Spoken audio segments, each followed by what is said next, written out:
오늘 우리에게 주시는 하나님의 말씀은 열왕기상 8장 27절에서 30절까지의 말씀입니다. 열왕기상 8장 27절에서 30절까지의 말씀을 교독하시고 마지막 절은 함께 합독하시도록 하겠습니다.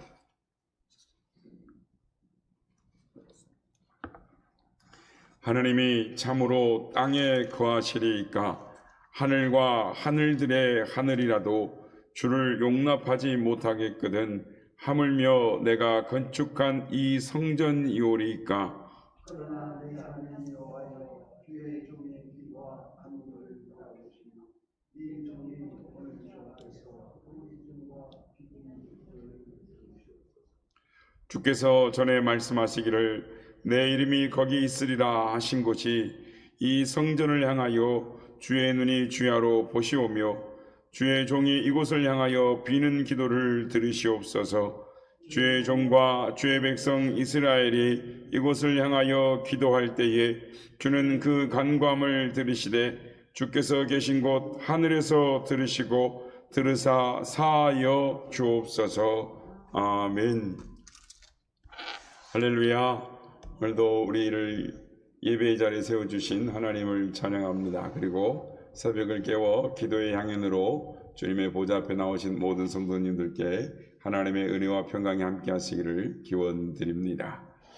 성도는 기도의 사람입니다. 기도는 승리의 비결입니다. 기도 없이 사는 사람은 살아있는 신앙을 갖고 신앙을 가졌다 보기 힘듭니다. 하나님을 살아계신 아버지로 안다면 진실하게 기도해 보시기 바랍니다. 그러면 하나님의 놀라운 능력의 역사가 우리 삶 가운데 일어납니다. 인생은 자질과 능력도 중요하지만 얼마나 기도하느냐, 얼마나 열심히 기도하느냐에 따라 달라지는 것입니다. 그러므로 우리는 아무리 바빠도 기도하는 사람이 되어야 하는 것입니다. 성도 여러분, 인생의 승리자는 기도하는 사람들이었습니다.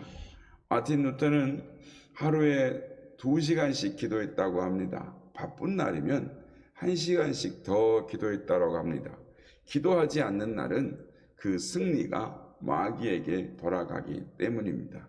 루터는 기도를 너무 많이 해서 친구들이 그의 건강을 걱정할 정도였다라고 합니다. 그러므로 그는 그 중세의 암흑 시대에 하나님의 교회를 살리는 믿음의 주역이 되었던 것입니다. 그리고 요한 웨슬리는 새벽 4시에 2시간씩 기도하고 수요일과 금요일은 금식 기도했다라고 합니다. 그를 지켜본 사람들이 말하기를 그는 다른 모든 사람들보다 기도를 중요시했다. 그리고 나는 그가 빛을 띤 청명한 얼굴로 기도실을 나오는 것을 보았다라고 말들을 했습니다. 성도 여러분, 어느덧 이 완연한 가을이 되었습니다.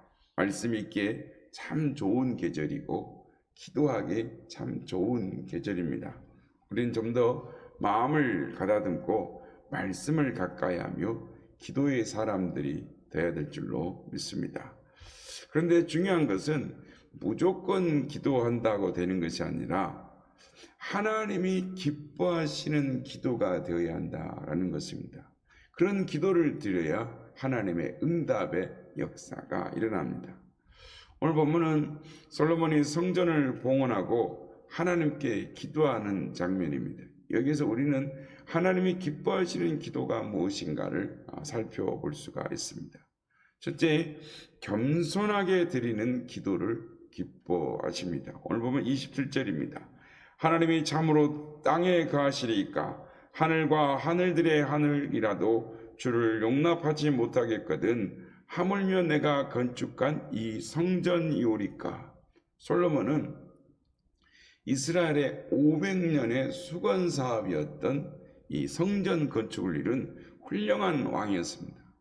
그런데 성전 건축을 봉헌하면서 솔로몬의 이 기도를 보면 자랑하는 모습, 자기 자신을 이 으스대는 모습, 자기 자신을 드러내는 모습은 하나도 보이지 않습니다.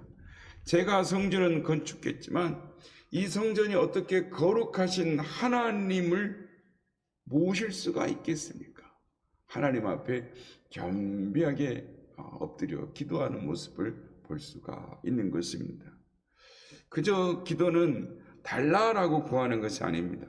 겸손함으로 내가 하나님 앞에 서 있는 그 하나님을 인정하는 모습 속에서 하나님을 기쁘시게 하는 기도를 드릴 수가 있는 것입니다.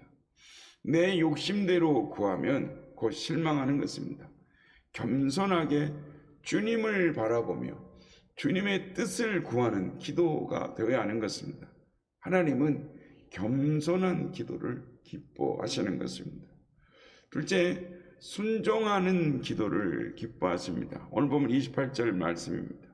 그러나 내 하나님 여호와여, 주의 종의 기도와 간구를 돌아보시며 이 종이 오늘 주 앞에서 부르짖음과 비는 기도를 들으소서라고 합니다. 그는 왕이었고 성전 건축이라는 대역사를 이룬 사람입니다. 그러나 하나님 앞에서는 철저한 종의 자세를 가지고 있습니다. 아무리 간절히 기도해도 하나님의 말씀 앞에 순종하지 않으면 그 기도는 무미한 것입니다. 하나님은 순종하는 기도를 기뻐하시는 것입니다. 우리는 말씀을 많이 듣습니다. 왜 듣습니까? 순종하며 살라고 듣습니다. 야, 이 말씀 좋다 라고 끝나면 안 되는 것입니다. 말씀대로 살아야지라고 다짐해야 하는 것입니다. 어떤 분은 주일 또 매일 새벽 또 수요일 금요일 말씀을 듣는 시간이 많습니다. 말씀을 들으면 머리가 크는 성도가 되지 말고 말씀대로 사는 성도가 되어야 하는 것입니다. 우리는 말씀을 듣고 순종하는 마음으로 가정으로 돌아가고 삶의 자리로 돌아가고 직장으로 나아가야 하는 것입니다. 결코 도피처가 돼서는 안 되는 것입니다. 그렇습니다. 우리가 예수 믿는, 우리가 말씀을 듣는 것, 기도하는 것, 그걸 중요하지만 그 힘으로 하나님의 은혜를 받아 세상으로 가야 하는 것입니다. 말씀을 듣는 것은 교회이지만 말씀을 붙들고 사는 것은 세상인 것입니다. 그것으로 들어가 말씀을 붙들고 가정을 일으키고 삶의 현장을 일으키고 공동체를 일으키고 직장을 일으키도록 해야 하는 것입니다. 세상에서 말씀을 붙들고 살면서 기도할 때, 하나님의 말씀에 순종하며 살려고 할 때 하나님은 그 기도를 기뻐 받으시는 것입니다. 셋째, 회개하는 기도를 기뻐하십니다. 우리에게 가장 중요한 기도 제목이 있습니다. 그것은 하나님과의 관계 회복인 것입니다. 오늘 보면 30절 말씀입니다. 주의 종과 주의 백성 이스라엘이 이곳을 향하여 기도할 때 주는 그 간구함을 들으시되 주께서 계신 곳 하늘에서 들으시고 들으시사 사하여 주옵소서라고 기도합니다. 여기서 솔로몬은 복 주시옵소서라고 하지 않고 사하여 주옵소서라고 기도합니다. 복을 얻는 것이 중요하지만 먼저 죄 사함을 통한 하나님과의 관계의 회복이 중요함을 보여주는 것입니다. 그렇습니다. 진정한 복은 하나님과의 관계 회복 후에 이루어지는 것입니다.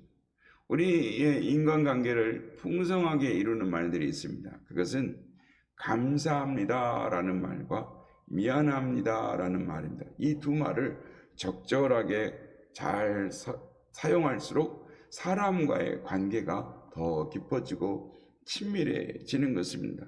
그 관계를 더욱 복되게 만드는 것입니다.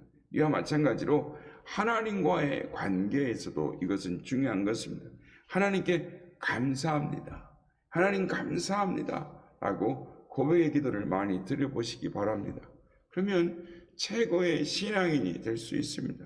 또 용서해 주십시오. 하나님 잘못했습니다 라고 기도해 보십시오. 이렇게 고백할수록 하나님은 큰 은혜를 주시는 것입니다. 회개의 기도의 깊이가 깊을수록 은혜의 높이는 더 높아지는 것입니다. 이런 은혜의 사람은 남을 핑계대거나 탓하지 않습니다. 자기의 죄가 얼마만큼 큰지를 알기 때문입니다. 그래서 무슨 일이 생기면 저 사람 때문에 라고 말하지 않고 생각하지 않고 내가 기도하지 않아서 그래, 내가 부족해서 그래 라고 말을 하는 것입니다. 이렇게 진정한 회개의 기도를 드리는 사람을 하나님이 기뻐하시는 것입니다. 성도 여러분, 기도가 시작될 때 큰 일이 시작되는 것입니다. 우리에게 기도의 특권이 있다는 것이 얼마나 귀하고 감사한 일입니까? 기도를 복되게 활용하는 성도님들이 되시기를 바랍니다. 기도는 오래 하거나 잘하는 것도 중요하지만 더 중요한 것은 꼭 해야 한다라는 것입니다. 하나님 앞에 무릎을 꿇는다라는 것은 새로운 승리의 시작이 되는 것입니다. 기도할 때 하나님께로부터 은혜를 받고 힘을 얻고 능력을 얻어 살아가게 되는 것입니다. 성도 여러분, 기도는 놀라운 능력인 것입니다. 초대교회 300년간 기독교 탄압 속에서 기독교를 해방시킨 사람이 누구입니까? 콘스탄틴 대제입니다. 그는 자기 군대보다 2배나 많은 8만 대군에 거느린 막센티우스 황제와 싸울 때 하나님 앞에 엎드려서 기도합니다. 하나님이여 나를 도와주소서. 하나님이여 나를 도우소서 간절하게 기도할 때 그때 하늘 위에서 십자가가 나타나고 그 위에 글씨가 써집니다. 이것으로 승리를 얻으라. 그는 큰 감격 속에서 전 군대에 십자가 군기를 들고 나가 전투하게 합니다. 그리고 그 전투에서 크게 승리하는 것입니다. 하나님께서 기도하는 사람의 기도소를 들으시고 로마의 역사를, 세계의 역사를 바꾸어 주셨습니다. 콘스탄틴 대제는 하나님의 도우심 때문이라는 걸 확신하고 그리스도교로 귀의하고 동시에 기독교를 국교로 선포하는 역사가 있었습니다. 그렇습니다. 기도는 문제의 해결이요 능력의 원천인 것입니다. 기독교의 역사는 기도하는 사람의 역사였습니다. 즉 기독교의 역사는 기도하는 사람들에 의해서 이루어졌고 기도하는 나라의 국민들에 의해서 이루어졌다. 기독교의 역사는 기도하는 교회의 부흥에서 시작되었다라는 것입니다. 역사를 지배하고 세상을 변화시키는 사람들은 모두가 기도의 사람들이었다라는 것입니다. 완연한 가을입니다. 우리의 영혼이 성숙되어지고 열매를 맺어야 하겠습니다. 그 어느 때보다도 기도하기 좋은 계절입니다. 무슨 일이 잘 되기 때문에 기도하는 것도 아니고 어떤 일이 꼬여서 어려워서만 기도하는 것이 아닙니다. 기도는 우리의 삶인 것입니다. 영적 전쟁터에서 기도하는 자만이 승리할 수 있습니다. 특히 기도하더라도 하나님이 기뻐하시는 기도를 드리시는 여러분들이 되시길 바랍니다. 겸손한 기도, 순종하는 기도, 그리고 진실로 하나님 앞에 관계를 회복하는 기도를 드리심으로 말미암아 하나님이 기뻐하신 기도를 드림으로 말미암아 영육간에 풍요한 삶을 살아가시는 우리 모두가 다 되시기를 예수님의 이름으로 축복합니다.